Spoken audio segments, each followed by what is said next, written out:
Hi friends, ఇప్పుడు మీకు gears changing చెప్తున్నాను. గేర్ రాడ్ ఎప్పుడు కూడా థర్డ్ గేర్కి ఫోర్త్ గేర్కి మధ్యలో న్యూట్రల్ ఉంటుంది.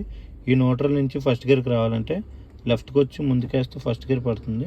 మళ్ళీ సెకండ్ గేర్కి రావాలంటే చిన్న లెఫ్ట్ అక్కడే నొక్కి బ్యాక్లో అవుతే డైరెక్ట్గా సెకండ్ గేర్ అయితే పడుతుంది.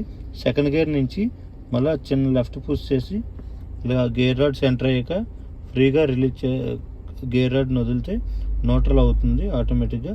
న్యూట్రల్ నుంచి థర్డ్ గేర్కి రావాలంటే ఇలాగ పైకి పడితే థర్డ్ గేర్ పడుతుంది. థర్డ్ గేర్ నుంచి బ్యాక్కి లాగితే ఫోర్త్ గేర్ డైరెక్ట్గా పడుతుంది.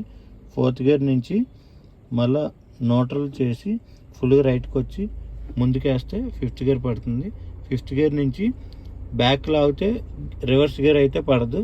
అందువల్ల ఎప్పుడు కూడా ఫిఫ్త్ గేర్ నుంచి న్యూట్రల్ అయిన తర్వాత ఫుల్గా రైట్కి వెళ్ళి బ్యాక్ లాగితే రివర్స్ గేర్ పడుతుంది.